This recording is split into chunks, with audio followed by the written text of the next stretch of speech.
बृहस्पति देव की कथा। भारतवर्ष में एक प्रतापी और दानी राजा राज्य करता था।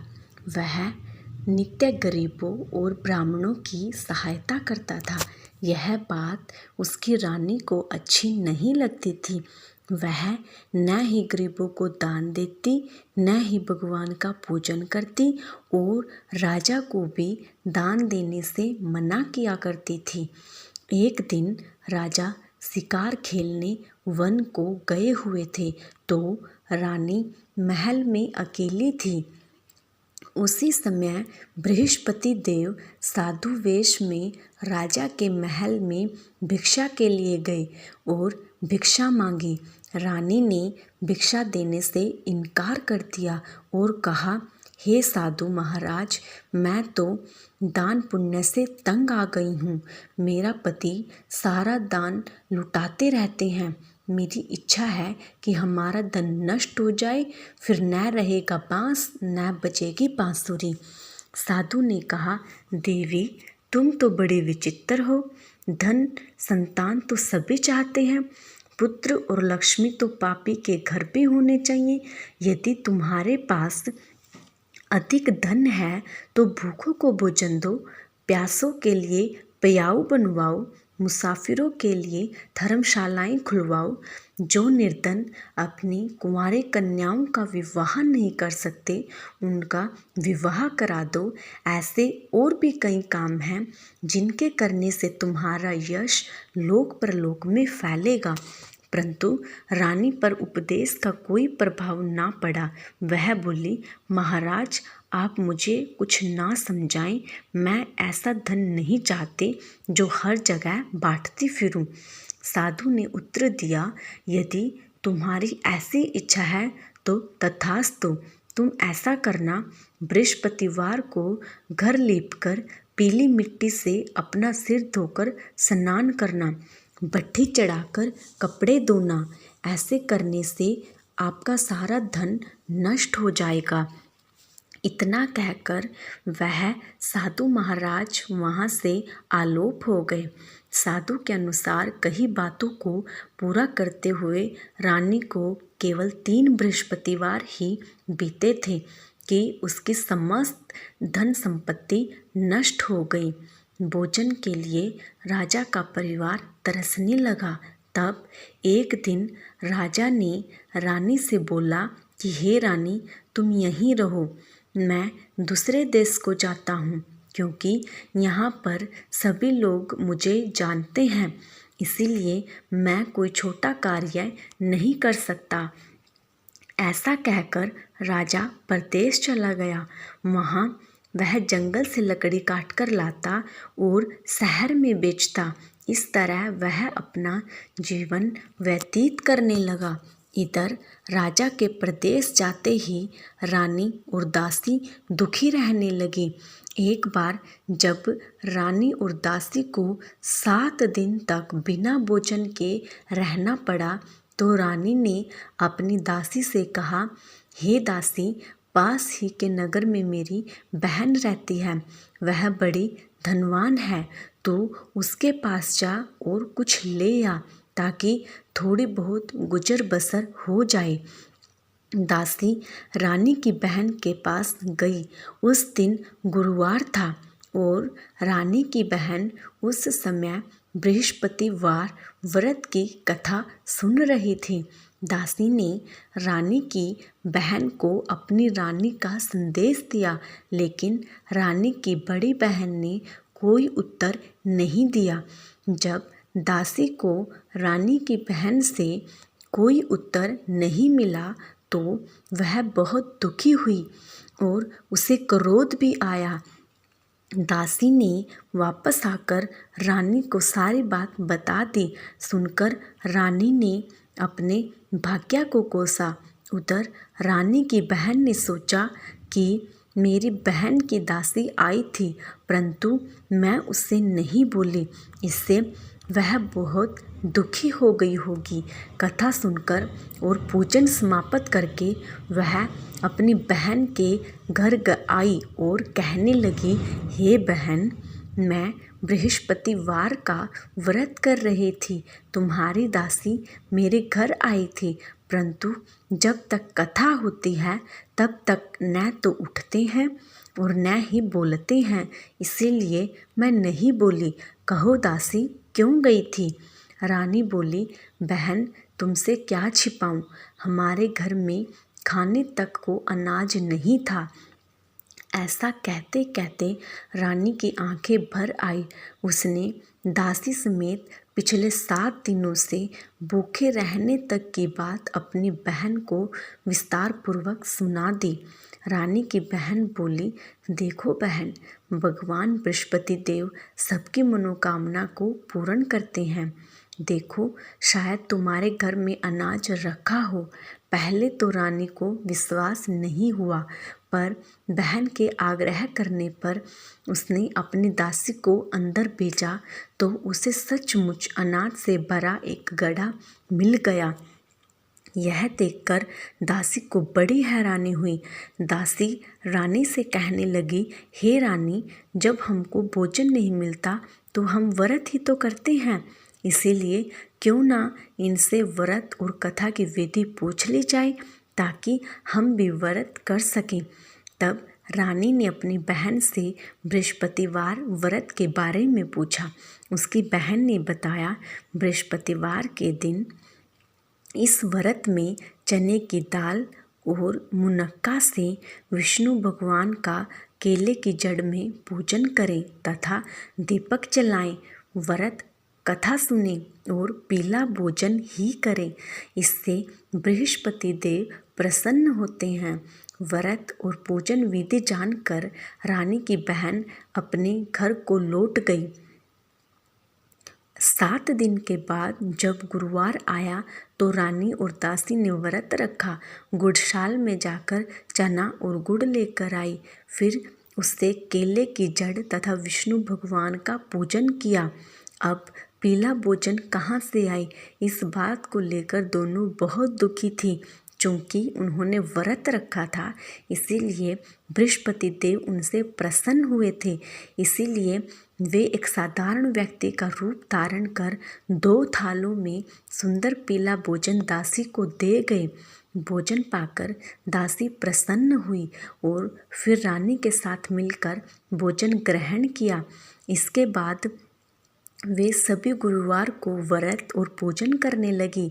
बृहस्पति भगवान की कृपा से उनके पास फिर से धन संपत्ति आ गई, परंतु रानी फिर से पहले की तरह आलस्य करने लगे।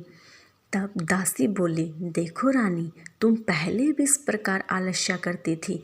तुम्हें धन रखने में कष्ट होता था, इस कारण सभी धन नष्ट हो गया, और अब जब भगवान बृहस्पति की कृपा से धन मिला है तो तुम्हें फिर से आलस्य होता है। रानी को समझाते हुए दासी कहती है कि बड़ी मुसीबतों के बाद हमने यह धन पाया है, इसीलिए हमें दान पुण्य करना चाहिए, भूखे लोगों को भोजन कराना चाहिए और धन को शुभ कार्यों में खर्च करना चाहिए, जिससे तुम्हारे कुल का यश बढ़ेगा, स्वर्ग की प्राप्ति होगी, पितृ प्रसन्न होंगे। दासी की बात मानकर रानी अपना धन शुभ कार्यों में खर्च करने लगी, जिससे पूरे नगर में उसका यश फैलने लगा। बृहस्पतिवार व्रत कथा के बाद श्रद्धा के साथ आरती की जानी चाहिए। इसके बाद प्रसाद बांटकर उसे ग्रहण करना चाहिए। एक दिन राजा दुखी होकर जंगल में एक पेड़ के नीचे आसन जमाकर बैठ गया। वह अपनी दशा को याद करके व्याकुल होने लगा। बृहस्पतिवार का दिन था। एकाएक उसने देखा कि निर्जन वन में एक साधु प्रकट हुए। वह साधु वेश में स्वयं बृहस्पति देवता थे।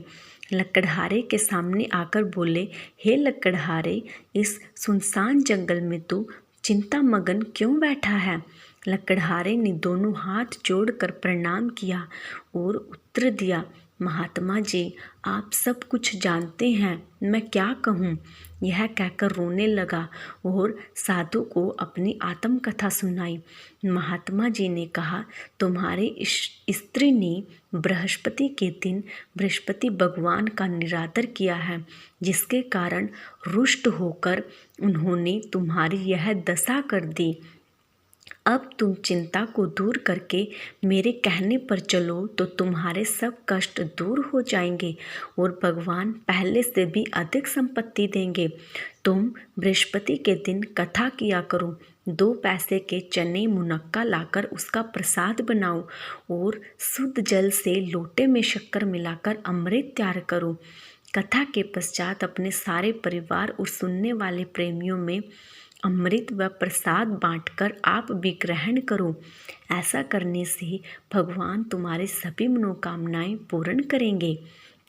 साधु के ऐसे वचन सुनकर लकड़हारा बोला, हे प्रभु, मुझे लकड़ी बेचकर इतना पैसा नहीं मिलता जिससे भोजन के उपरांत कुछ बचा सकूं। मैंने रात्रि में अपनी स्त्री को व्याकुल देखा है। मेरे पास कुछ भी नहीं है जिससे मैं उसकी खबर मंगा सकूं। साधु ने कहा, हे लकड़हारे, तुम उसकी चिंता मत करो। बृहस्पति के दिन तुम रोजाना की तरह लकड़ियां लेकर शहर को जाओ। तुमको रोज से दुगना धन प्राप्त होगा, जिससे तुम भली भांति भोजन कर लोगे तथा बृहस्पति देव की पूजा का सामान भी आ जाएगा। इतना कहकर साधु अंतर्ध्यान हो गए। धीरे धीरे समय व्यतीत होने लगा। फिर वही बृहस्पतिवार का दिन आया। लकड़हारा जंगल से लकड़ी काटकर किसी शहर में बेचने गया। उसे उस दिन और दिन से अधिक पैसा मिला। राजा ने चना गुड़ आदि लाकर गुरुवार का व्रत किया। उस दिन से उसके सभी क्लेश दूर हुए। परंतु जब दोबारा गुरुवार का दिन आया तो बृहस्पतिवार का व्रत करना भूल गया। इस कारण बृहस्पति भगवान नाराज हो गए। उस दिन उस नगर के राजा ने विशाल यज्ञ का आयोजन किया तथा शहर में यह घोषणा करा दी कि कोई भी मनुष्य अपने घर में भोजन ना बनाए, ना आग जलाए। समस्त जनता मेरे यहाँ भोजन करने के लिए आए। इस आज्ञा को जो ना मानेगा उसे फांसी की सजा दी जाएगी। इस तरह की घोषणा संपूर्ण नगर में करवा दी गई। राजा की आज्ञा अनुसार शहर के सभी लोग भोजन करने गए, लेकिन लकड़हारा कुछ देर से पहुंचा, इसीलिए राजा उसको अपने साथ घर ले गए और ले जाकर भोजन करा रहे थे तो रानी की दृष्टि उस खूंटी पर पड़ी जिस पर उसका हार लटका हुआ था। वह वहाँ पर दिखाई नहीं दिया। रानी ने निश्चय किया कि मेरा हार इस मनुष्य ने चुरा लिया। उसी समय सिपाहियों को बुलाकर उसको कारागार में डलवा दिया। जब लकड़हारा कारागार में पड़ गया और बहुत दुखी होकर विचार करने लगा कि न जाने कौन से पूर्व जन्म के कर्म से मुझे यह दुख प्राप्त हुआ है, और उसी साधु को याद करने लगा जो उसे जंगल में मिला था। उसी समय तत्काल बृहस्पति देव साधु के रूप में प्रकट हुए और उसकी दशा को देखकर कहने लगे, अरे मूर्ख, तूने बृहस्पति देव की कथा नहीं करी, इसी कारण तुझे दुख प्राप्त हुआ है। अब चिंता मत कर। बृहस्पतिवार के दिन कारागार के दरवाजे पर 4 पैसे पड़े मिलेंगे। उनसे तू बृहस्पति देव की पूजा करना, तेरे सभी कष्ट दूर हो जाएंगे। बृहस्पति के दिन उसे 4 पैसे मिले। लकड़हारे ने कथा कही। उसी रात्रि को बृहस्पति देव ने उस नगर के राजा को स्वप्न में कहा, हे राजा, तुमने जिस आदमी को कारागार में बंद किया है वह निर्दोष है, वह राजा है, उसे छोड़ देना। रानी का हार उसी खूंटी पर लटका है। अगर तू ऐसा नहीं करेगा तो मैं तेरे राज्य को नष्ट कर दूंगा। इस तरह रात्रि को स्वप्न देखकर राजा प्रातःकाल उठा और खूंटी पर हार देखकर लकड़हारे को बुलाकर क्षमा मांगी तथा लकड़हारे को योग्य सुंदर वस्त्र आभूषण देकर विदा किया। बृहस्पति देव की आज्ञानुसार लकड़हारा अपने नगर को चल दिया। राजा जब अपने नगर के निकट पहुंचा तो उसे बड़ा आश्चर्य हुआ। नगर में पहले से अधिक बाग, तालाब, कुएं तथा बहुत सी धर्मशाला, मंदिर आदि बन गई हैं। राजा ने पूछा, यह किसका बाग और धर्मशाला है? तब नगर के सब लोग कहने लगे, यह सब रानी और बांदी के हैं। तो राजा को आश्चर्य हुआ और गुस्सा भी आया। जब रानी को यह खबर सुनी कि राजा आ रहे हैं तो उन्होंने बांदी से कहा, हे दासी, देख राजा हमको कितनी बुरी हालत में छोड़ गए थे। हमारी ऐसी हालत देखकर वह लौट ना जाए, इसलिए तू दरवाजे पर खड़ी हो जा। आज्ञानुसार दासी दरवाजे पर खड़ी हो गई। राजा आए तो उन्हें अपने साथ ले आई। तब राजा ने क्रोध करके अपनी रानी से पूछा कि यह धन तुम्हें कैसे प्राप्त हुआ? राजा तब उन्होंने कहा, हम यह सब धन बृहस्पति देव के इस व्रत के प्रभाव से प्राप्त हुआ है।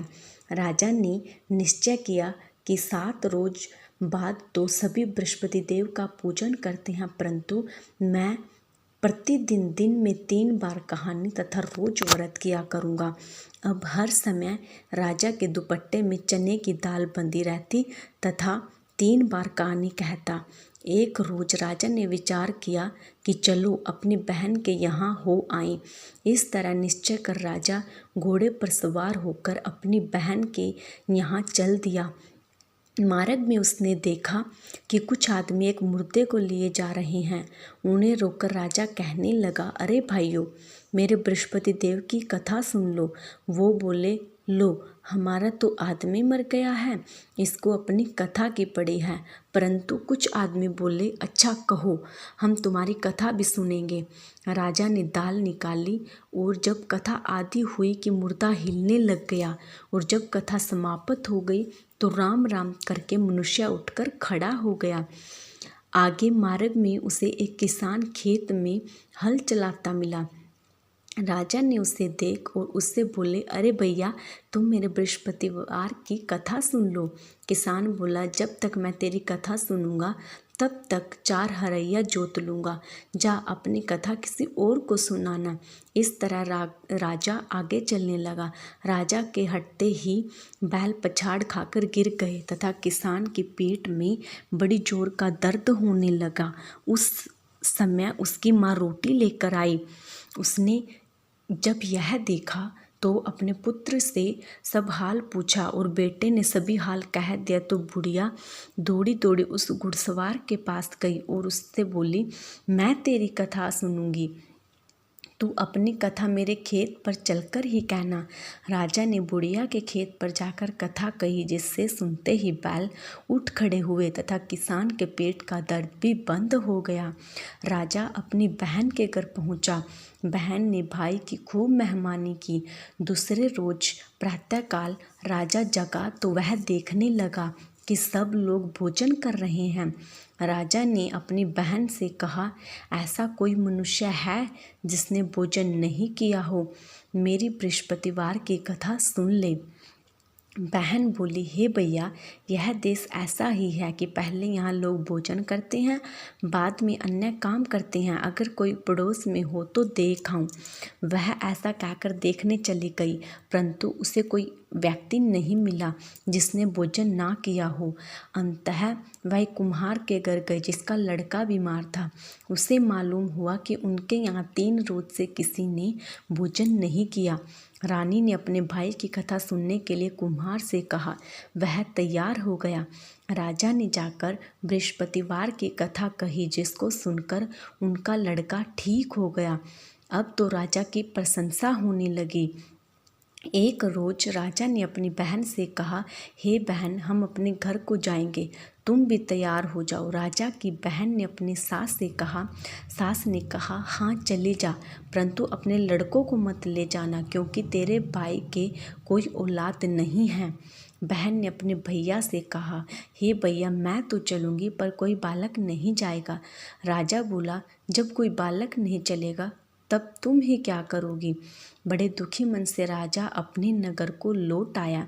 राजा ने अपनी रानी से कहा, हम निर्वंशी हैं, हमारा मुंह देखने का धर्म नहीं है और कुछ भोजन आदि नहीं किया। रानी बोली, हे प्रभु, बृहस्पति देव ने हमें सब कुछ दिया है, वह हमें औलाद भी अवश्य देंगे। उसी रात को बृहस्पति देव ने राजा से स्वप्न में कहा, हे राजा, उठ, सभी सोच त्याग दे, तेरी रानी गर्भ से है। राजा की यह बात सुनकर बड़ी खुशी हुई। 9वें महीने में उसके गर्भ से एक सुंदर पुत्र पैदा हुआ।